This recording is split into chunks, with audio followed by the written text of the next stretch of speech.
नमस्कार दोस्तों, आज अपन बात करेंगे।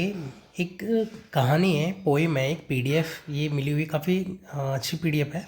तो ये अपन इसके बारे में अपन आज डिस्कस करेंगे, बात करेंगे, ठीक है, संवाद करेंगे। तो ये है बाबा की कहानी, याद रही जुबानी। ठीक है, तो ये बाबा साहब डॉक्टर भीमराव अम्बेडकर ने किस तरीके से जो है वो किस किस दौर से गुजरे उसको, और किस तरीके से उन्होंने समाज में परिवर्तन लाने की कोशिश की, उसके बारे में बताया गया है। तो ठीक है, उसके बारे में अपन बात करेंगे। तो कहानी का शीर्षक है बाबा की कहानी, याद रहे जुबानी। ठीक है, ये फोटोग्राफ काफ़ी कुछ कहते हैं। पेरियार स्वामी जी हैं, ठीक है, संत रविदास जी हो गए, ठीक है, ज्योतिबा फुले जी हो गए, ठीक है। तो यही सारे। तो सबसे पहले युग पुरुष। भारत में सदियों से बहुजन समाज अन्याय व गुलामी का शिकार रहा है। समय समय पर समाज सुधारकों ने उन्हें मुक्ति दिलाने का प्रयास किया। युग पुरुष डॉक्टर भीमराव अम्बेडकर ने गुलामी को जड़ से उखाड़ फेंका। उन्होंने मानवतावादी संविधान लिखकर बहुजन समाज को नया जीवन दिया। ठीक है। दूसरा, बाबा साहेब का जन्म। तो डॉक्टर भीमराव अम्बेडकर का जन्म 14 अप्रैल 1891 में महू एमपी में हुआ था। सॉरी, महाराष्ट्र में हुआ था इनका। ठीक है, महू महाराष्ट्र में हुआ था। उनकी माता भीमाबाई व पिता रामजी सकपाल थे। पिता सेना में सूबेदार थे और महाराष्ट्र में अम्बावाड़े गांव के महार परिवार से थे। गांव के नाम पर ही भीमराव का नाम अम्बेडकर पड़ा। अगला, भेदभाव का अनुभव। हिंदू कानून मनुस्मृति के अनुसार दलितों को पढ़ने का अधिकार नहीं है। पिता सूबेदार थे, इसलिए किसी तरह भीम को स्कूल में भर्ती तो करा दिया, लेकिन उसे दरवाजे के बाहर ही बैठना पड़ता था।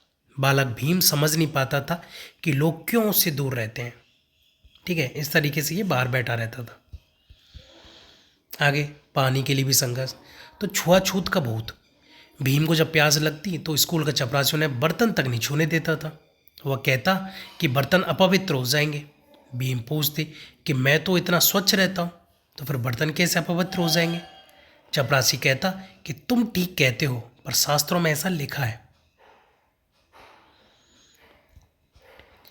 आगे, दलित और बिजली। ठीक है, दुनिया में केवल हिंदू ऐसे लोग हैं जिनको दो चीज़ों से झटका लगता है, बिजली का तार छू जाने पर और दलित की जाति पता लगने पर। एक दिन भीम और उनके भाई बैलगाड़ी से जा रहे थे, या बैलगाड़ी में जा रहे थे। रास्ते में जब गाड़ीवान को पता चला कि वे महार है, तो उसको झटका सा लगा। उसने दोनों को नीचे धकेल दिया।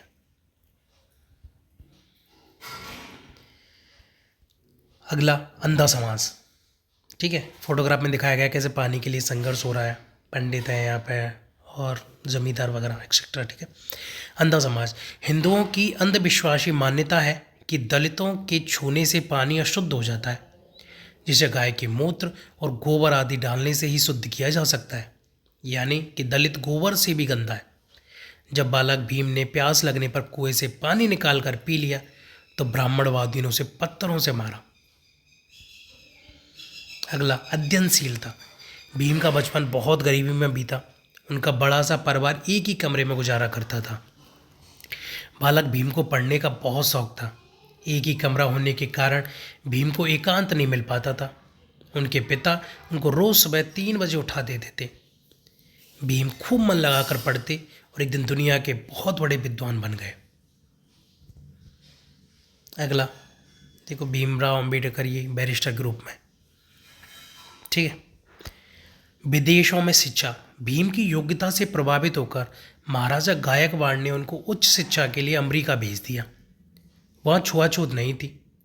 वहाँ जाति से नहीं, योग्यता से आदमी की इज्जत की जाती थी। वहाँ भीम को पढ़ने के लिए बहुत अच्छा माहौल मिला और वे रोज 18 घंटे अध्ययन करते। विद्वता का भी अपमान। भीम ने रात दिन पढ़कर सर्वोच्च डिग्री हासिल की। लोग उन्हें डॉक्टर भीमराव अम्बेडकर के नाम से जानने लगे। ऐसा महान विद्वान का भारत में फूलों से स्वागत होना चाहिए था। लेकिन जब वे महाराजा बड़ौदा के ऑफिस में काम करने के लिए पहुंचे, तो चपरासी ने अपवित्र होने के डर से कालीन ही हटा ली कि ये इस पर चढ़ेंगे तो कालीन गंदी हो जाएगी, अपवित्र हो जाएगी। ये पानी एक साथ पीना। संघर्ष की शुरुआत। दलितों को महाड़ गांव के तालाब का पानी नहीं पीने दिया जाता था, जबकि जानवर भी इसमें पानी पी सकते थे। सन 1927 में डॉक्टर अंबेडकर ने हजारों दलितों के साथ इस तालाब का पानी पीकर नए संघर्ष की शुरुआत की। इससे अंधविश्वासी मनुवादी नाराज हो गए। उन्होंने तालाब को गौमूत्र और गोबर डालकर शुद्ध किया। टॉयलेट पिएंगे। अगला, दलित बस नाम के हिंदू। मुसलमान मस्जिद जा सकता है, ईसाई गिरजाघर जा सकता है, तो दलित मंदिर क्यों नहीं जा सकता? सन 1930 में डॉक्टर अंबेडकर ने जब अपने अनुयायियों के साथ नासिक के कालाराम मंदिर में प्रवेश करने की कोशिश की तो ब्राह्मणवादियों ने उन्हें उन पर हमला कर दिया। इससे सिद्ध हो गया कि दलित हिंदू नहीं है। अगला, मनुस्मृति को जलाया था तो बुराई की जड़। डॉक्टर अंबेडकर को अध्ययन से मालूम हुआ कि दलित भारत के मूल निवासी हैं। आर्यों ने भारत पर आक्रमण करके दलितों को गुलाम बना लिया और अपने धर्म ग्रंथों में दलितों के खिलाफ जहर भर दिया। हिंदू धर्म ग्रंथ की बुराई की असली जड़ है, इसलिए डॉक्टर अंबेडकर ने मनुस्मृति को जला डाला। अगला, मानवतावादी संविधान की रचना। सबसे योग्य व्यक्ति होने के कारण ही डॉक्टर अंबेडकर को संविधान बनाने का काम सौंपा गया। उन्होंने रात दिन मेहनत करके लगभग 30 वर्षों में संविधान लिखा। 3 वर्षों में। संविधान से ही दलितों, पिछड़े वर्गों व महिलाओं को सदियों के नरक से मुक्ति मिली है।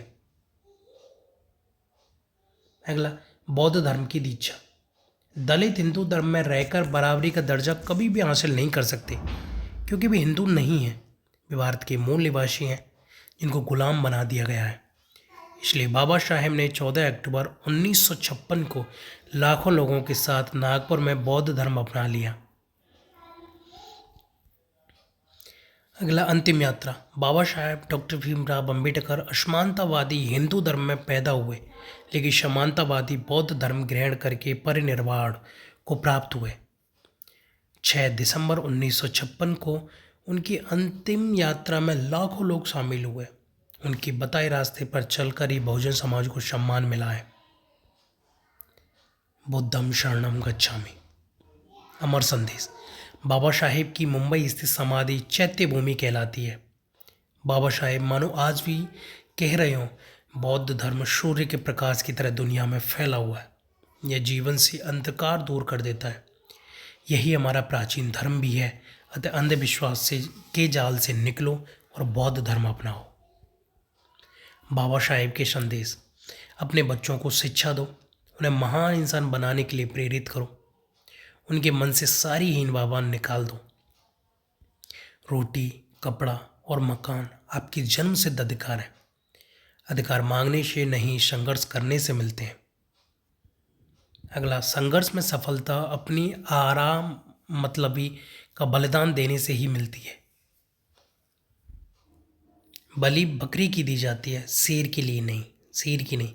इसलिए शेर बनो, बकरा नहीं। और उनका अगला था अंतिम।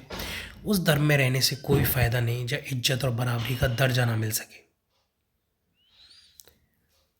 तो आपको हमारी ये बायोग्राफी कैसी लगी हमें कमेंट सेक्शन में ज़रूर बताएं। Thank you.